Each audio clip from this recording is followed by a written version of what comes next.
to multi-skill yourself. We're arguably the least skilled people that have ever lived on this planet. That's pretty humbling. So we need to get in a lot of circles and learn some basic skills. Do you know how to make a fire? Do you know how to make a shelter? Do you know how to find food? You know, these basic things. Not that you need to do them all the time, but you need to know how to do them.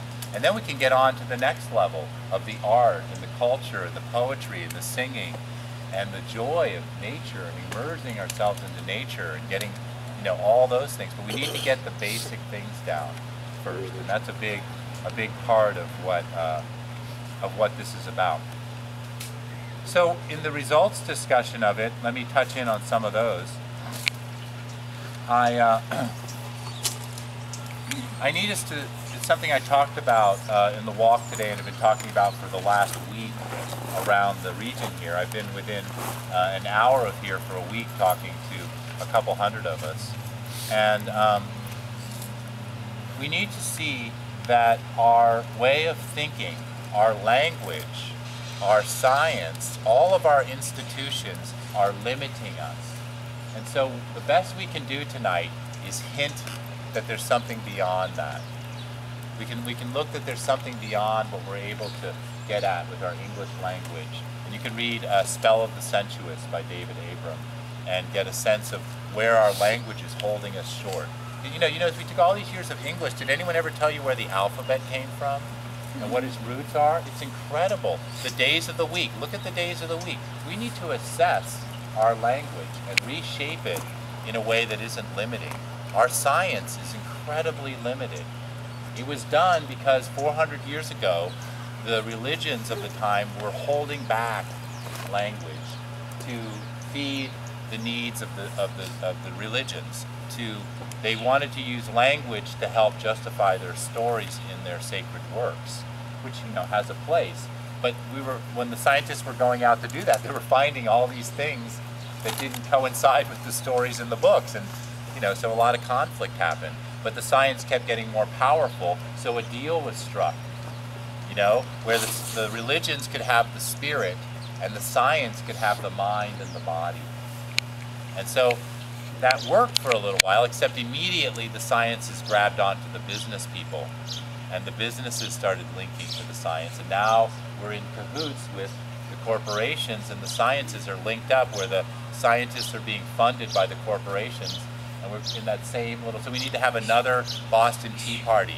We need to have another severing from the commodities and open the science back up and repersonalizing the science, and that's called phenomenology. It's called holistic science, and one of the branches is it's immersing yourself in the phenomenon. And what do I mean by that? It means that when you go out to interact with the southern magnolia, you don't study it from afar.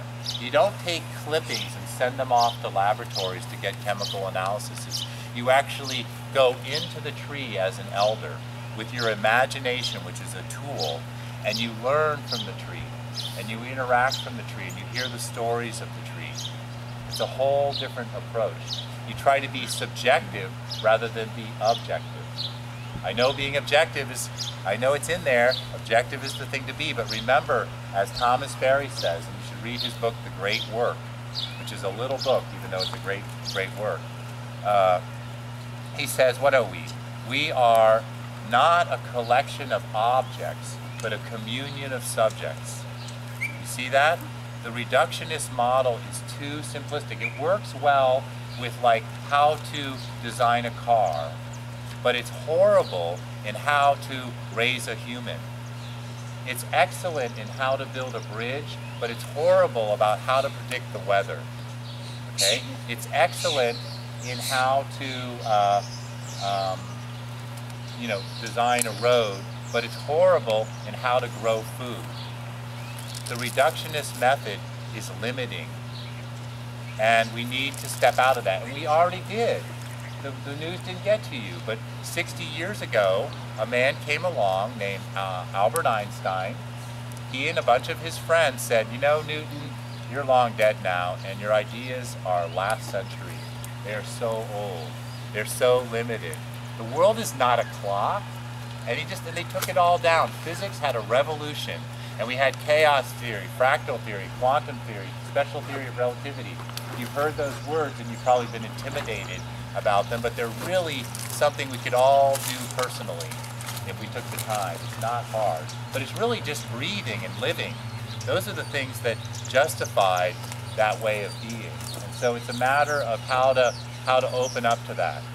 And so the physics has been altered, but the biological sciences are still running around categorizing everything and doing active constituents of things and are missing the whole picture. Let me give you an example that may be relevant. I'm not sure how much it's infiltrated here, but probably has in the hills near here. Like the woolly adelgid. Has anyone heard of a woolly adelgid? What are they? Are they the bad guys?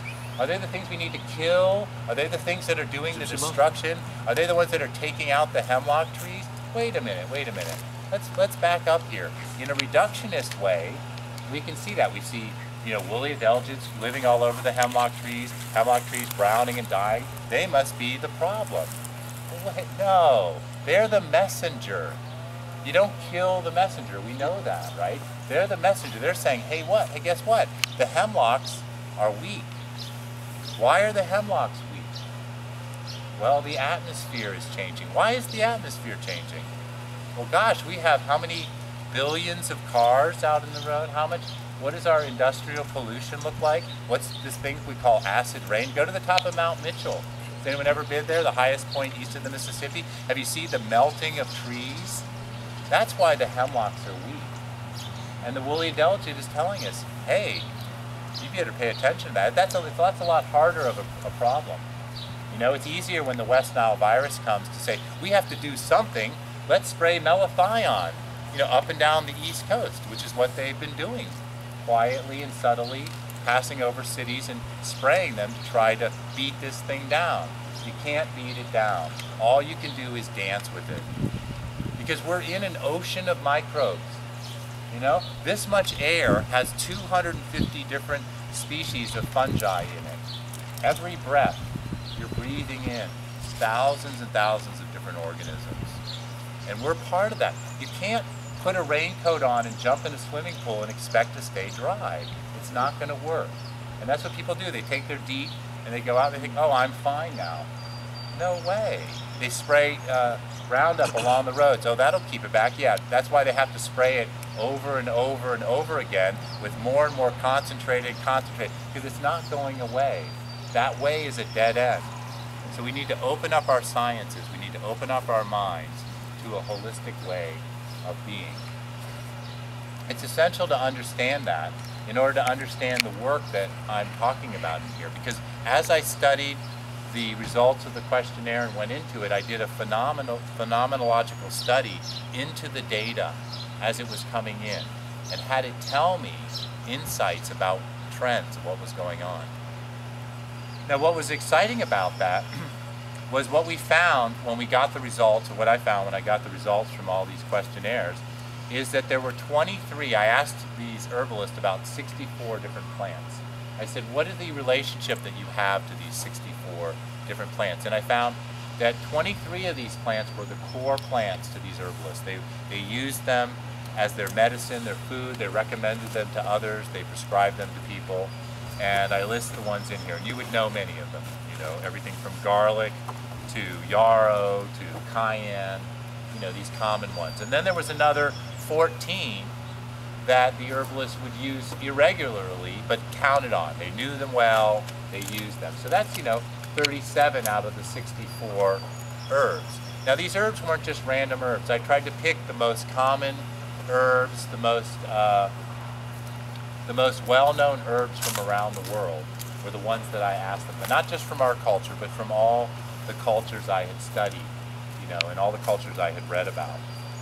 And so when we looked at those 30-some herbs, what was beautiful is that they correlated really well to what the surveys that, the datas of like the most commonly used herbs by people and the most sold herbs and the most prescribed herbs were the same herbs as these herbalists think. So that, hopefully that's true, but that was a confirmation that meant, okay, well what about these other questions that we don't have confirmation on, that are in the future?